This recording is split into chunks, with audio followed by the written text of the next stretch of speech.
Good morning, all students. This is Professor Eknath Ahire from Divine College of Pharmacy, Satana, Department of Pharmaceutics.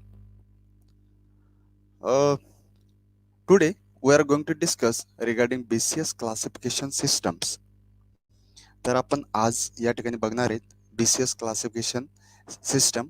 So BCS stands for Biopharmaceutical Classification System. तर BCS चा long form होतो biopharmaceutical classification system. According to biopharmaceutical जे जे काही class केले जातात ड्रगचे depending upon their solubility, permeability and dissolution rate. तर जे काही तुमचं डिझोल्युशन असणार आहे, सॉल्युबिलिटी असणार आहे, त्याच्यानंतर तुमची परमेबिलिटी असणार आहे, डिपेंड्स ऑन दॅट त्यांचे जे काही क्रायटेरिया ते क्रायटेरियाच्या बेसिसवर जे काही क्लासिफिकेशन केलं जाणार आहे त्याला म्हणतात BCS classification or the biopharmaceutical classification system. आता हे टॉपिक घेण्यामागचा उद्देश काय किंवा आपल्या सिलेबसमध्ये या टॉपिकचं इन्क्लूड का केलंय ते आपण जरा बघू. तर बायोफार्मास्युटिकल क्लासिफिकेशन एवढं इम्पॉर्टंट काय त्याला, कारण की तुम्ही आतापर्यंत ऑब्झर्व केलं असेल की तुम्ही सेकंड इयर मध्ये पण स्टडी केलं असेल तुमच्या फिजिकल फार्मास्युटिक्स मध्ये, त्याच्यानंतर परत तुम्हाला इंडस्ट्रियल फार्मसीमध्ये पण असेल थोड्याफार प्रमाणात. ओके. आणि इकडे आपल्याला बायोफार्मास्युटिक्स मध्ये तुम्हाला इन डिटेल मध्ये त्याला स्टडी करायचे. तर याची गरज काय, स्टडी करण्याची गरज काय बायोफार्मास्युटिकल क्लासिफिकेशन सिस्टमला. तर एक गोष्ट लक्षात घ्या की जेव्हा आपण एखादा ड्रग किंवा एखादं फॉर्म्युलेशन, एखाद्या ड्रग पासून एखादं नॉवेल फॉर्म्युलेशन आपण डेव्हलप करतो, तर ते फॉर्म्युलेशन डेव्हलप करताना त्याची जी काही ड्रगची सॉल्युबिलिटी आहे ती सॉल्युबिलिटी एक मेजर इम्पॉर्टंट रोल त्या ठिकाणी प्ले करत असते. ओके. हाऊ, तर जेव्हा तुमची ड्रगची सॉल्युबिलिटी व्यवस्थित असेल तेव्हा तुमची ड्रगची परमेबिलिटी जी असेल ती परमेबिलिटी त्या ठिकाणी जास्त असेल. आणि जर तुमच्या ड्रगची परमेबिलिटी जास्त आहे तर जे काही तुमचं ड्रगचं डिझॉल्युशन रेट आहे तर डिझॉल्युशन रेट पण त्या ठिकाणी जास्त असेल. आणि ऑब्वियस आहे की जर डिझॉल्युशन रेट तुमचं जास्त आलं तर तुमचं जे काही बायो अवेलेबिलिटी आहे ते बायो अवेलेबिलिटी पण तुमच्या बॉडीमध्ये जास्त प्रमाणात असेल. आणि जेणेकरून बायो अवेलेबिलिटी त्या ठिकाणी जास्त असेल जेणेकरून जे काही तुमचं थेराप्युटिक इंडेक्स आहे म्हणजे जो काही तुम्हाला रिझल्ट त्या ठिकाणी भेटणार आहे किंवा जो काही इफेक्ट तुम्हाला ड्रग घेतल्यानंतर भेटणार आहे तो पण त्या ठिकाणी ऑप्टिमम असेल किंवा मॅक्झिमम असेल. ओके. म्हणजे जे काही आपण टार्गेट करतोय त्या ठिकाणी की आपल्याला मला ही टॅबलेट घेतल्यानंतर ह्या प्रकारचा इफेक्ट त्या ठिकाणी भेटला पाहिजे, तर तो त्या ठिकाणी भेटण्यासाठी तुम्हाला तुमचं ड्रगची बायो अवेलेबिलिटी जी असेल ती बायो अवेलेबिलिटी जास्त प्रमाणात योग्य प्रमाणात त्या ठिकाणी असणं गरजेचं असेल. जर तुमची बायोबिलिटी जास्त आहे तर तुम्हाला ऑब्विसली इफेक्ट पण चांगला भेटेल. आणि हे भेटण्यासाठी आधीचे जे काही मी तीन तीन किंवा चार पॅरामीटर बोललो ते पॅरामीटर त्या ठिकाणी सॅटिस्फाय होणं गरजेचं आहे. आता त्या आधीचे पॅरामीटर कोणते, एक तुमची सॉल्युबिलिटी झाली, एक तुमची सॉल्युबिलिटी झाली, त्याच्यानंतर तुमची परमेबिलिटी झाली, परमेबिलिटीच्या नंतर झालं डिझॉल्युशन रेट. ओके. तर हे एकमेकांच्या इंटरडिपेंडंट आहेत. Okay.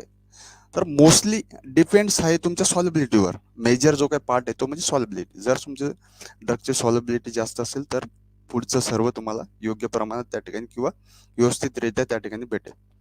So in this topic we want to cover regarding the introduction part of the solubility, we can say the BCS classification. BCS classification चा इंट्रो बघणार आहेत आपण. त्याच्यानंतर फॅक्टर्स अफेक्टिंग ऑन इट, कोणकोणते फॅक्टर अफेक्ट करतात त्याच्यावरती. तर factor जे काही अफेक्ट करणारे असतील ते मेजरली असेल तुमची सॉल्युबिलिटी असेल, परमेबिलिटी असेल, त्याच्यानंतर तुमचा डिझोल्युशन रेट असेल. ओके. सो त्याच्यानंतर आपण पाहणार आहेत ते म्हणजे बायोफार्मास्युटिकल क्लासिफिकेशन इन डिटेल. जे काही बायोफार्मास्युटिकल क्लासिफिकेशन आहे ते इन डिटेल मध्ये त्या ठिकाणी बघणार आहेत. त्याच्यानंतर आपण बघणार आहेत application of biopharmaceutical classification system in the formulation development. Okay.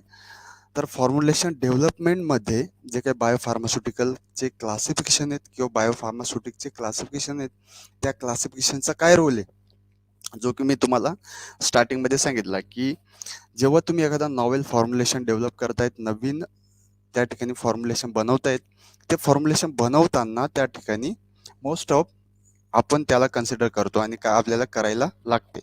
Okay, म्हणजे जो काही तुमचा प्री फॉर्म्युलेशनचा पार्ट आहे, त्या प्री फॉर्म्युलेशनच्या पार्टमध्ये तुमची सॉलेबिलिटी स्टडी करणं खूप इम्पॉर्टंट आहे. जेव्हा तुम्ही फॉर्म्युलेशन डेव्हलप करता, त्या डेव्हलप करण्याच्या आधी, ओके, जे काही तुम्ही प्री फॉर्म्युलेशन स्टडी कराल, त्या स्टडीमध्ये तुमचं सॉलेबिलिटी स्टडी इन्क्लुडेड असणं महत्त्वाचं आहे. त्याच्यानंतर आपण पाहणार आहे त्याच्यामध्ये ते म्हणजे class boundaries. What is in by class boundaries ते बघू. त्याच्यानंतर व्हॉट इज इन बाय बायोवेवर. बायोवेवर काय असतं आणि बायोवेवरचा क्रायटेरियाज काय असतो ते बघणार आहे. Then conclusion and some of references. तर असं तुमची ह्या पर्टिक्युलर टॉपिकची एक थीम असणार आहे. तर आपण फर्स्ट ऑफ ऑल बघू introduction part of biopharmaceutical classification. तर त्याच्या आधी मी तुम्हाला एक रिमेंबर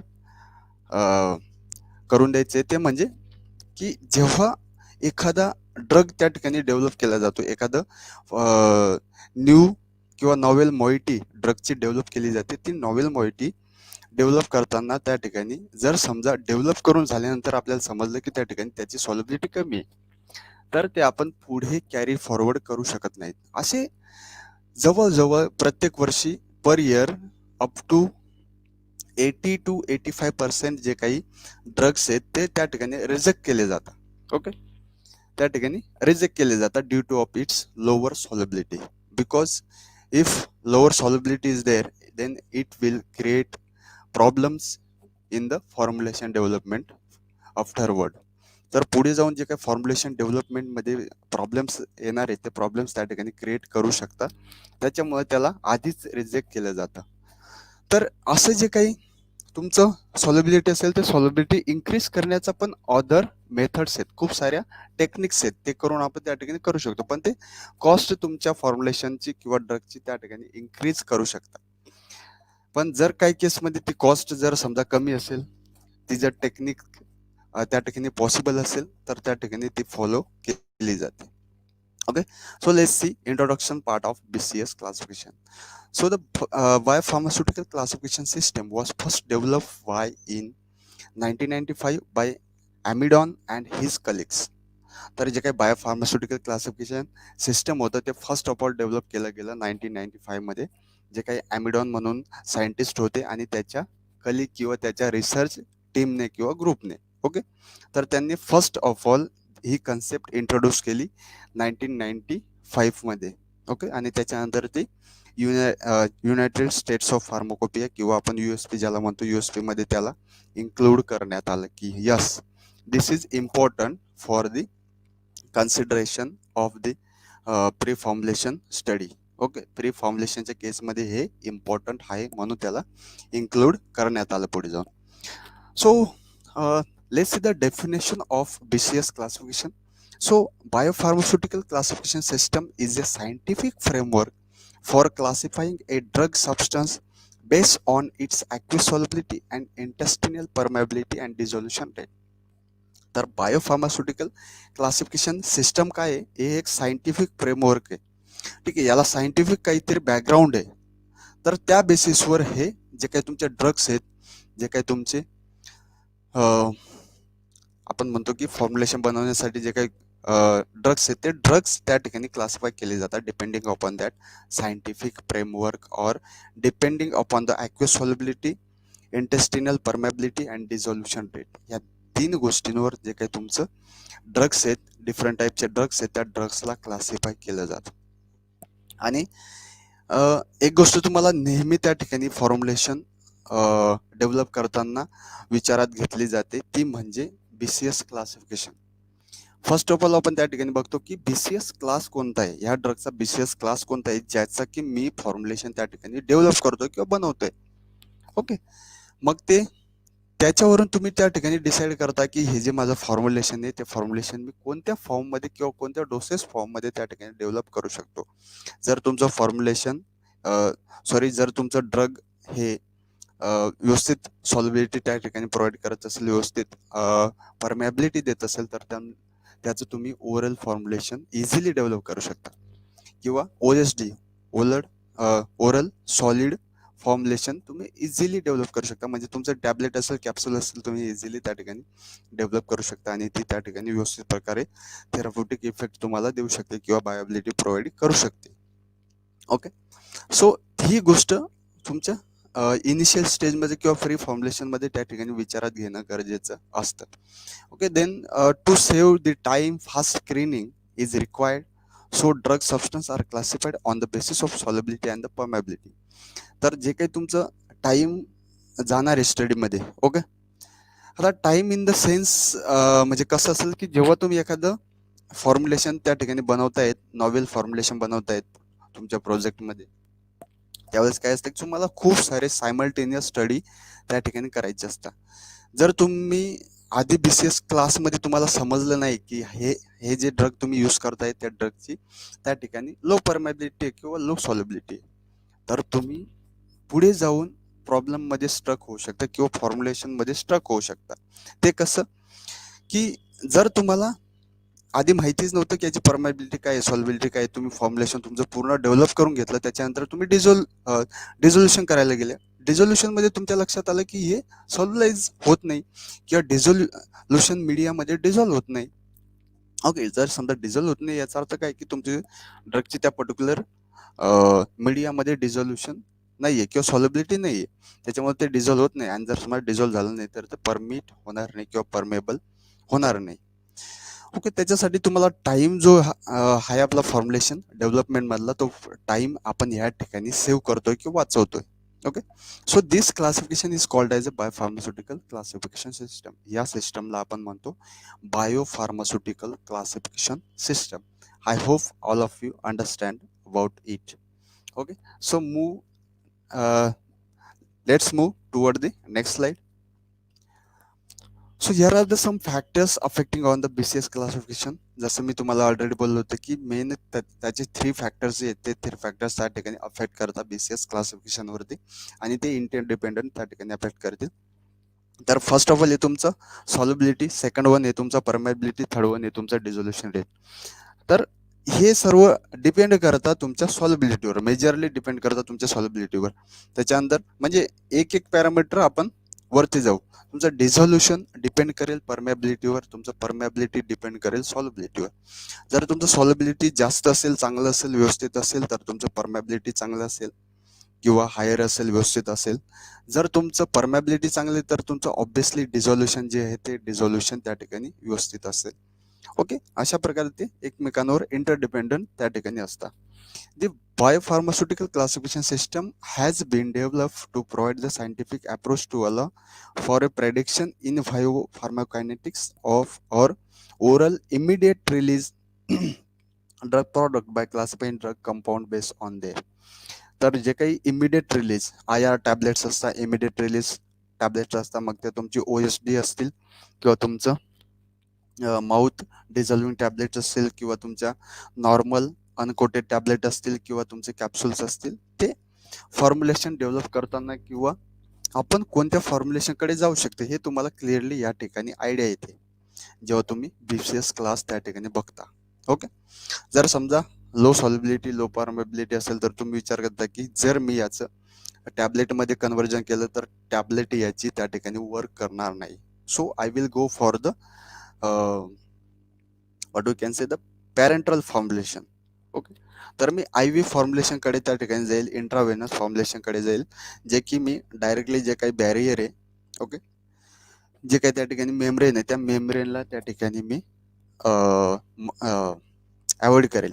ओके, म्हणजे तुमचं त्या ठिकाणी परमेबिलिटीचा इश्यू सॉल्व्ह होतो. पण जे काही तुमचं पुढची परमेबिलिटी असेल, तुमची परमेबिलिटी ती असणं पुढे गरजेचं असेलच. ठीक आहे, तर अशा प्रकारे हे जे काही 3 फॅक्टर आहेत ते फॅक्टर एकमेकांवर त्या ठिकाणी इंटरडिपेंडंट आहेत आणि ते कशा प्रकारे त्या ठिकाणी अफेक्ट करतात तुमच्या फॉर्म्युलेशन डेव्हलपमेंटमध्ये ते आपण या ठिकाणी बघितलं. तर हे जे काही पॅरामीटर आहेत ते पॅरामीटर आपण वन बाय वन त्या ठिकाणी बघू. First of all solubility. The solubility is the maximum amount of solute dissolved in a given solvent under standard condition of temperature and pressure and pH. तर solubility म्हणजे काय की जे काही तुमचं मॅक्सिमम अमाऊंट ऑफ सॉल्यूट असेल ते solute तुमचं डिझॉल्व केले जाईल ॲट अ गिवन कंडिशनला or the at a standard कंडिशनला at a standard condition of the temperature pressure and pH. तर तुमचं टेम्परेचर असेल प्रेशर असेल pH असेल त्याच्या स्टँडर्ड एक्झॅक्ट कंडिशनला तुम्ही जे काही तुमचं अमाऊंट ऑफ सोल्यूट असेल ते सोल्यूट त्या ठिकाणी सॉल्व्हंटमध्ये डिझॉल्व करताय आणि त्याचं जे काही कॉन्सन्ट्रेटेड फॉर्म सोल्युशन आहे ते सोल्युशन त्या ठिकाणी बनवताय आणि त्याला म्हणता सॉल्युबिलिटी. ओके, तर ते तुमचं हे जे काही पॅरामीटर असेल ते स्टँडर्ड कंडिशनचे पॅरामीटर त्या ठिकाणी कन्सिडर केले जातील आणि त्याच पर्टिक्युलर पॅरामीटरला अमाऊंट ऑफ सोल्यूट त्या ठिकाणी डिझॉल्व केलं जाईल. तर ते डिझॉल्व केल्यानंतर आपण त्या ठिकाणी त्याची सॉल्युबिलिटी प्रेडिक्ट करू शकतो. Next one is solubility is the ability of the drug to be solution after dissolution. तर सॉल्युबिलिटी हे एक ॲबिलिटी आहे की तुमचं सोल्यूट जे आहे ते सोल्यूट जेव्हा तुम्ही सॉल्व्हंटमध्ये डिझॉल्व करताय, सॉल्व्हंटमध्ये टाकल्यानंतर ते डिसइंटिग्रेट होईल, त्याच्यानंतर ते डिझॉल्व होईल, डिझॉल्व होऊन त्याचं सॉलिडमधलं फॉर्म त्याचं लिक्विडमध्ये कन्वर्ट होईल किंवा ते त्याच्यामध्ये डिझॉल्व होऊन जाईल. ओके, तर ते डिझॉल्व झाल्यानंतर तुमची त्या ठिकाणी सॉल्युबिलिटी तुम्हाला भेटेल. ओके, तर दोन गोष्टी वेगळ्या आहेत त्या ठिकाणी, हे लक्षात ठेवा, डिझोल्युशन आणि डिझोल्युशन रेट. ओके, हे फक्त डिझोल्युशन आहे, हे सिंपल डिझोल्युशन आहे. आपण या ठिकाणी डिझोल्युशन स्टडी नाही करत आहे, पण फक्त एक जस्ट सिंपल डिझोल्युशन. एखादी गोष्ट तुम्ही पाण्यात टाकल्यानंतर किंवा एखाद्या सॉल्व्हंटमध्ये टाकल्यानंतर ती डिसअपिअर होते, तर ती डिसअपिअर होण्याची प्रोसेस म्हणजे dissolution. Okay, the higher single unit dose is completely soluble in 250 ml of pH 1 to 6.8 at a 37 degree Celsius. तर ही एक तुम्हाला कंडिशन दिली की तुम्ही त्या ठिकाणी 250 ml ला किंवा 250 ml सॉल्व्हंटमध्ये pH जी तुमची कंडिशन असेल 1 ते 6.8 1 to 6.8 असेल आणि ते 37 डिग्री सेल्सिअसला त्या ठिकाणी असू शकतं. तर या पर्टिक्युलर स्पेसिफिक स्टँडर्ड कंडिशनला तुम्ही त्या ठिकाणी तुमचं ड्रगची सॉल्युबिलिटी मेजर करू शकता. Okay, next parameter is a permeability. So how permeability affects on the BCS classification we already discuss. तर कशा प्रकारे परमेबिलिटी त्या ठिकाणी अफेक्ट करते ते आपण त्या ठिकाणी ऑलरेडी डिस्कस केलं. तर परमेबिलिटी म्हणजे काय की permeability of the drug to pass the biological membrane which is the lipophilic. तर परमेबिलिटी म्हणजे काय असतं की एखाद्या ड्रगची ॲबिलिटी जे काही बायोलॉजिकल मेम्ब्रेन असेल जे की लिपोफिलिक असेल त्याला पास करून जाण्याची, त्याला परमेट करण्याची प्रोसेस म्हणजे परमेबिलिटी. ओके, तर जी काही त्याची परमेट करण्याची ॲबिलिटी आहे त्याला म्हणतात permeability of that particular drug. Okay, आणि हे तुमचं कशाला क्रॉस केलं पाहिजे तर बायोलॉजिकल मेम्ब्रेन जे की लिपोफिलिक मोस्टली त्या ठिकाणी असणार आहे. Then the permeability is a indirectly based on the extent of absorption of a drug substance.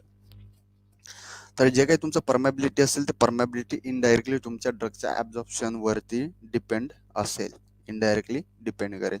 ड्रगचं absorption जर तुमची परमेबिलिटी जास्त असेल तर तुमचं ॲब्झॉर्प्शन जास्त असेल, जर तुमची परमेबिलिटी कमी असेल तर तुमचं ॲब्झॉर्प्शन पण त्या ठिकाणी ऑब्वियसली कमी होईल. Okay, then the drug substance is considered to be highly permeable when the extent of absorption in human determines to be 90%. तर ड्रगची परमेबिलिटी ही हायर कन्सिडर केली जाते केव्हा, जेव्हा तुमचं ड्रग हे ॲब्सॉर्ब किंवा तुमच्या ड्रगचं ॲब्झॉर्ब होण्याची ॲबिलिटी 90%च्या अबोव असेल किंवा 90%च्या आसपास असेल, or more of administered drug or compared in or the compared to in vitro reference dose. तर हेच तुमचं ॲडमिनिस्ट्रेशन ड्रग सोबत किंवा तुमचं जे काही रेफरन्स डोस असेल जो की तुम्ही इन व्हायवो स्टडी केलाय तो इन व्हायवो स्टडी केलेला रेफरन्स डोस सोबत किंवा ॲडमिनिस्टर्ड ड्रग सोबत त्या ठिकाणी कम्पेअर केला जाऊ शकतो. ओके, तर एक या ठिकाणी तुम्ही लक्षात ठेवू शकता की जे काही ॲब्झॉर्प्शन आहे ते ॲब्झॉर्प्शन हे 90% आसपास असेल किंवा 90% जवळपास असेल तर त्या ठिकाणी तुमचं ड्रगचं जे काही परमॅबिलिटी असेल परमॅबिलिटी हाय असेल. So I think you can understand how permeability is affect on the further dissolution rate and the formulation development.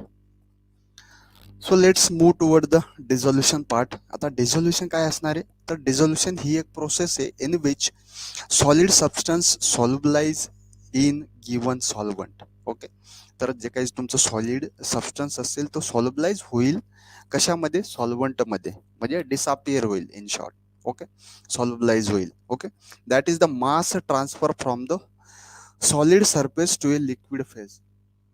जे काही तुमचं सॉलिड सरफेस त्या ठिकाणी होता त्या सॉलिड सरफेसचं लिक्विड फेजमध्ये मास ट्रान्सफर होते. ओके, मास चेंज होतोय त्याला म्हणता liquid solid phase two liquid phase त्याला म्हणता तुम्ही डिझोल्युशन. ओके, त्याला आपण म्हणू शकतो डिझोल्युशन. तर हे डिझोल्युशन मोस्टली स्टडी केलं जातं using USP apparatus, United States Pharmacopoeia according to USP apparatus first at 100 RPM or USP apparatus 2 at a 50 RPM. तर USP apparatus 1 जर आपण त्या ठिकाणी आपण घेतलं तर ते 100 RPM ला आपण ते स्टडी करू शकतो आणि जर समजा USP 2 apparatus आपण घेतलं तर ते 50 RPM ला आपण त्या ठिकाणी स्टडी करू शकतो.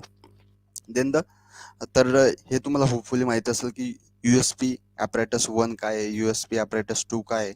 ओके, तर पॅडल आणि बास्केटचं तुम्ही ऐकलं असेल तर तुमचा डिफरन्स असणार इथं पॅडल आणि बास्केटचा.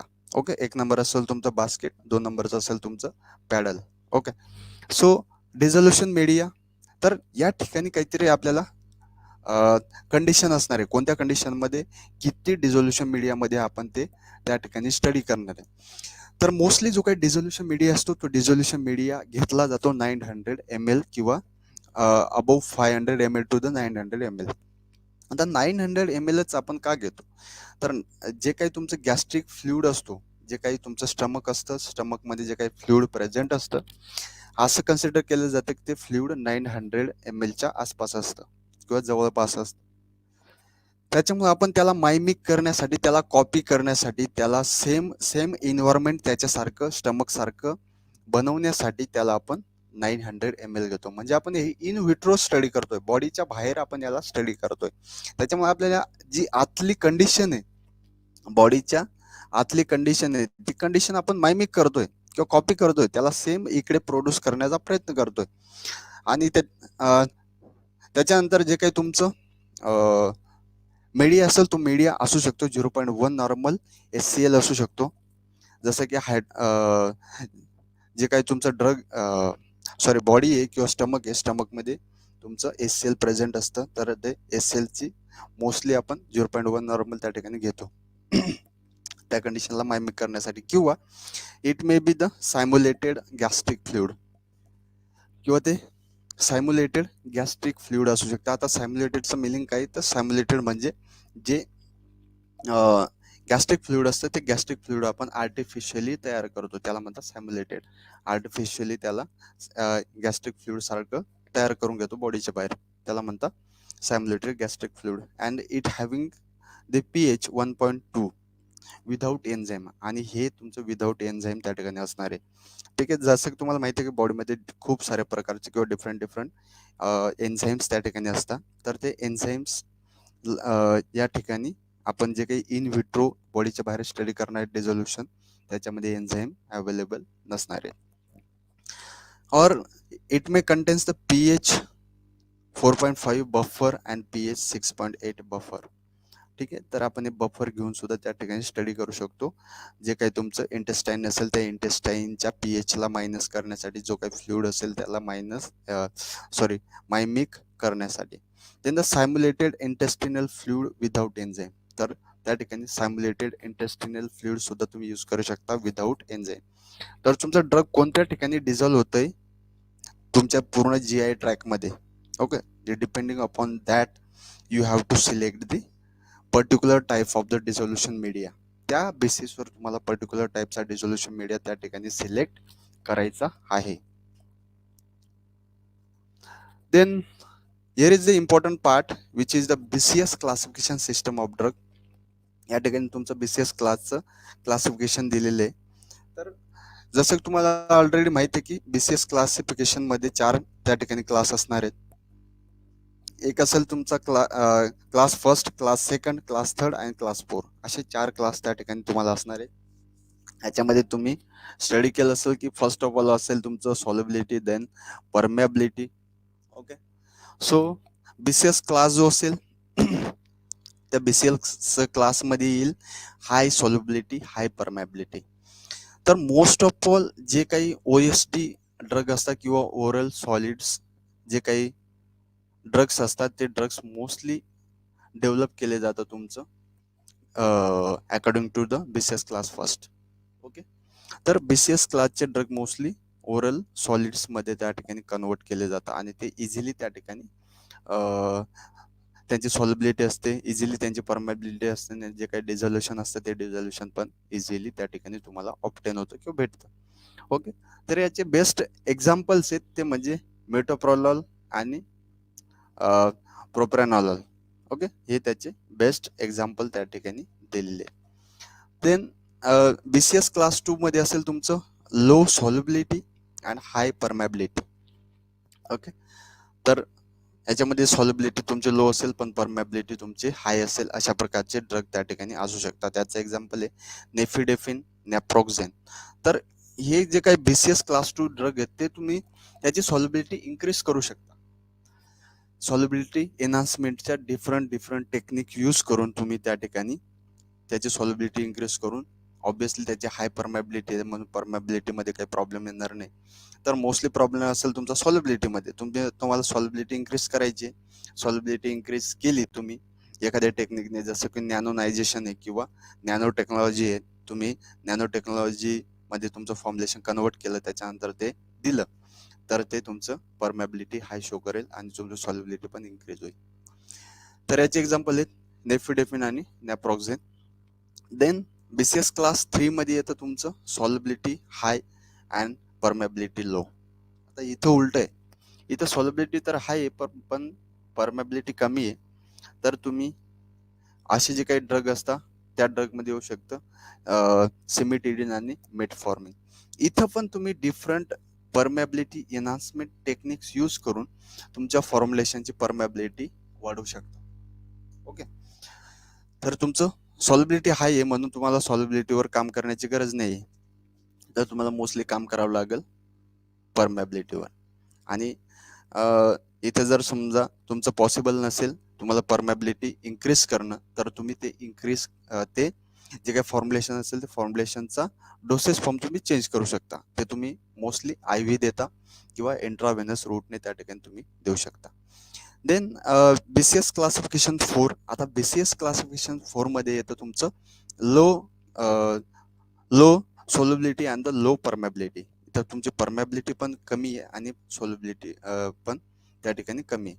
तर याच्यामध्ये काय होतं की हे थोडं तुमचं फॉर्म्युलेशन डेव्हलपमेंट मध्ये क्रिटिकल असतं. मोस्टली लोक याला अवॉइड करतात. जे काही फॉर्म्युलेशन सायंटिस्ट असतात ते फॉर्म्युलेशन सायंटिस्ट या क्लासच्या ड्रगला मोस्टली अवॉइड करतात. पण आजकाल खूप सारे टेक्निक्स त्या ठिकाणी डेव्हलप झालेले आहेत. जसं तुम्ही सॉल्युबिलिटी एनहान्समेंट मध्ये त्याचं सॉल्युबिलिटी इन्क्रीज करून घेऊ शकता. त्याच्यानंतर जे काही परमेबिलिटी एनहान्समेंट मध्ये ते परमेबिलिटी त्याची इन्क्रीज करू शकता using different type of the surfactant or other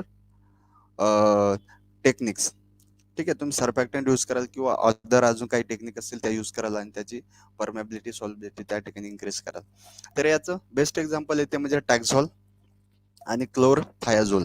okay, हे दोन त्याचे एक्झाम्पल्स आहे. तर तुम्ही या BCS क्लासिफिकेशनला लक्षात ठेवण्यासाठी एक ट्रिक त्या ठिकाणी लक्षात ठेवू शकता. फर्स्ट ऑफ ऑल सर्व क्लास असे रिटर्न करून घ्या, क्लास फर्स्ट, क्लास 2, क्लास 3 आणि क्लास 4.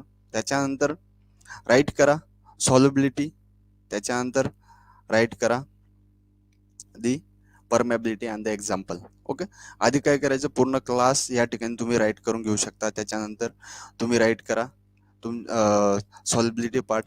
त्याच्यामध्ये काय असेल की आधी हाय लो हाय लो. ओके, तुम्ही असं डायरेक्टली त्या ठिकाणी राईट करून घेऊ शकता. हाय लो, त्याच्यानंतर हाय हाय लो लो. ओके, तर तुमच्या व्यवस्थित त्या ठिकाणी लक्षात राहू शकता आणि जे काही एक्झाम्पल देईल ते एक्झाम्पल व्यवस्थित त्या ठिकाणी लक्षात ठेवू शकता by doing practicing. Okay, so I think enough for the day. तर आय होप तुम्हाला इथेपर्यंत अंडरस्टँड झालं असेल. जर समजा काही पार्ट अंडरस्टँड नाही झालं तर तुम्ही कमेंट करू शकता. Okay, we will solve that problem. Okay, so remaining part we will discuss in the next session. Okay, so thank you so much for being here. Thank you. Before that, we want to take motivational quote of the day, which is the chase the vision, not the money. The money will end up following you. तर जे काही तुमचं vision असेल त्या विजनला chess करा, मनीला नाही. जर तुम्ही विजनला चेस केलं तर जे काही मनी आहे, जे काही पैसा आहे, तो तुमच्या मागे ऑटोमॅटिक येईल. तर पैशाच्या मागे धावू नका, तुमच्या विजनच्या मागे धावा. जेव्हा तुमचं विजन गोल